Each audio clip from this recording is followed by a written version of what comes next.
Hello, I'm John Bachman. Welcome to Newsmax TV. We're talking now to House Budget Committee Chairman Paul Ryan. Congressman Ryan, thanks for talking to us. You bet. Good to be with you. Well, you're about to deliver a very important speech tonight at the Conservative Political Action Conference, and one of the things you're going to be talking about is a contrast between President Obama's path and a conservative path. How do you plan on convincing the American people that your path is the right one? Well, that's the whole idea, isn't it? I think what we ought to do is not just run against President Obama and the direction he's taken the country. I think we also owe the country an alternative based upon our founding principles, and how we would take those principles, apply them to the problems of the day, to offer solutions to preempt the debt crisis, get us back on to growth, limited government, economic freedom. And so what I believe is important is highlight how just dangerous this path that the president has us on. I would call it a path of debt, doubt, and decline. How he's steering us toward a debt crisis, how he's moving us toward more of a dependency society, much like a European cradle-to-grave welfare state, and how we can prevent that from happening. How we have specific ideas, principles, and agendas, which are really reclaiming the American idea. And so I would basically say that we want and have an affinity for the American idea in this country. Our rights come from God and nature. They're natural. They come before government. And the idea of our type of society is one where we enjoy our freedoms to make the most of our lives, and we believe in growth and prosperity and upward mobility. And that is the kind of vision that we have prided ourselves on. But the president's direction and the vision and the philosophy he applies to governing is contrary to that, takes us away from that.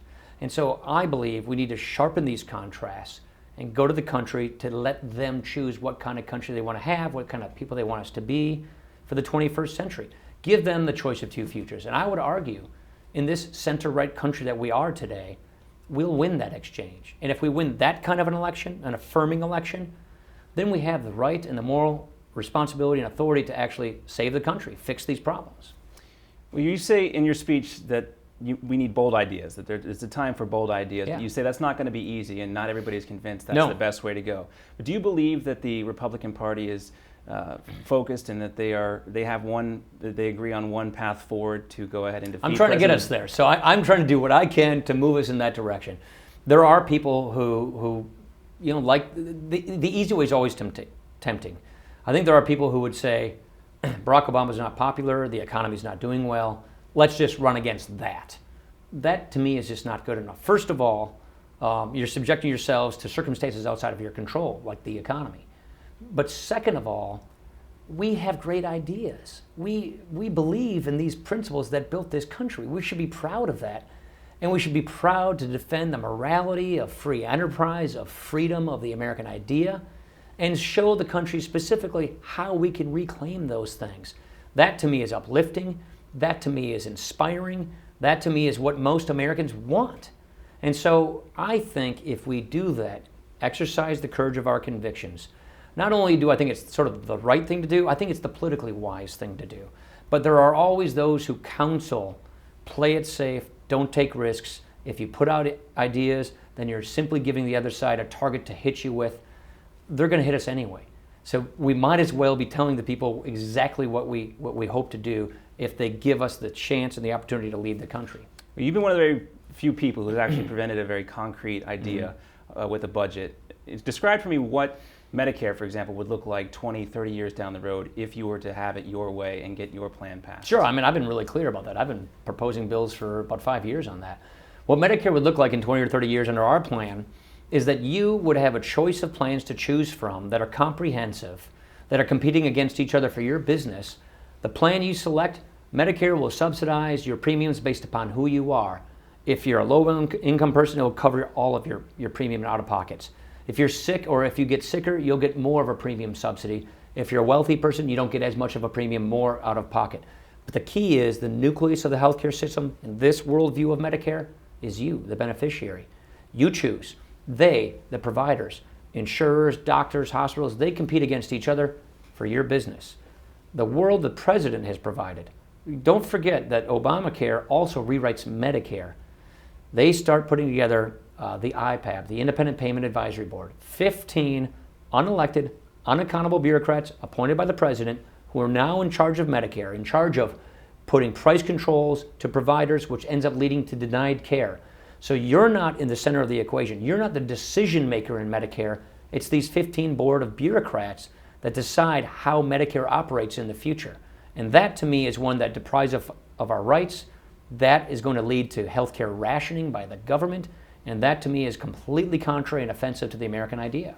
Well, President Obama is set to release his budget, I think, next Tuesday. Do you expect any surprises in that? Not really. I think, based on early press reports we're getting, they'll sprinkle in some of these ideas he put out in the State of the Union address. It's clear he's not, based on press reports, going to tackle the drivers of our debt. It'll be more of the status quo, some budget chicanery, meaning gimmicks and smokescreen things that we know how to detect, and probably more tax increases. So I think what he'll say is we're going to double down on a rationing board for Medicare. We're going to have more tax increases, and even that won't come close to solving this debt crisis. So it'll be another abdication of leadership, as far as I'm concerned, where he will fail to take on our debt crisis. You've also been very clear about some steps to make the budgeting process more transparent, and the House recently passed a line item veto bill which would give the president the opportunity to cut some of that stuff out. Yeah, but it gives Congress the opportunity. The key, to me, the original line item veto, I think, was unconstitutional because it gave the power to the president to cut out spending. We're simply saying he can send rescissions back to us, boondoggle spending programs back to us, and then we vote on it. What I'm trying to do is take a look at how flawed the budgeting system here in Congress is, how it's biased toward pork barrel spending, toward higher taxes, and overall more spending. So we have a series of 10 reforms we're bringing out of the Budget Committee. We've passed 4 already on going after baseline budgeting and all of these types of things, better accounting for Fannie Mae and Freddie Mac. And at the end of this era, this period of budget reforms, we want a budgetary process that's more accountable, more responsible, more transparent, and helps us get back toward a limited government free enterprise system, which is what we are trying to achieve. But I would argue the budget process is making it more difficult. And since 4 of those have passed, do you think that signals more of agreement within members of Congress? I do. That there's some willingness to work together on some of this stuff? Well, mostly House Republicans. I got 57 Democrats, I think, yesterday on my bill. So I do believe that there are, what I see in the making here is a bipartisan coalition to fix a lot of these problems. I see bipartisan consensus on the kind of Medicare reform I just described. I see bipartisan consensus emerging on tax reform, lower tax rates, broaden base, get rid of loopholes. Here's the issue. The president's not part of this.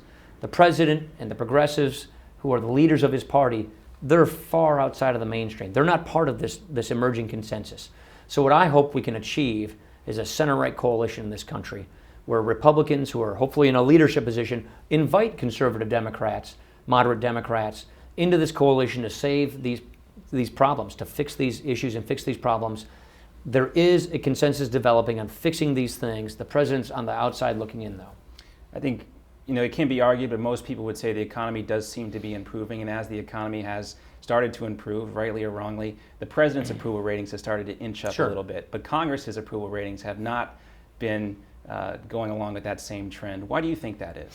Well, I think there are a lot of things. Number one, the president bashes Congress a lot, and he's got the bully pulpit. Number two, people don't really distinguish between the House and the Senate. The House, we've got 30 bills sitting over in the Senate that are economic growth, Keystone Pipeline, things like that. We passed a budget last year. We're going to do a budget again this year. The Senate hasn't passed a budget in 2010, 2011. They're not going to do one now. They're not doing anything over there. So I think they see the fact that nothing's happening, nothing's moving, because it's all sitting over in the Senate, and they just think we're all bad. So I think people sort of cast a broad brush at Congress when they don't really look at that there's a huge difference between the Republicans and the majority in the House and the Democrats and the majority in the Senate, how we've, in even divided government, constrained spending, cut $1 trillion. We've made progress, not near the kind of progress we need to make. We've made a lot of progress, though, but I don't think people see the differences between the House and the Senate necessarily. What do you think Congress as a whole would look like if Republicans are able to take over on the Senate side? Do you think things would start to move in more? Yeah, because I think we'll have a more conservative. We have the kind of conference we have in the House is a conservative conference. When I first got here, in the early parts of the Bush administration, at the end of the Clinton administration, I wouldn't say we had a real conservative caucus at that time. That's when earmarking got out of control. But because of all these new freshmen we have people who came here for a cause, not a career. That dynamic's occurring over in the Senate. You got Marco Rubio and Ron Johnson and Jim DeMint. Hopefully we'll have another 8 or 10 people like that over in the Senate in a majority next time. So we have a real majority of conservatives. We haven't necessarily had a conservative majority Now we do here, and I think we will over there if we can win the Senate. All right. Congressman Ryan, thanks for talking to You us. bet.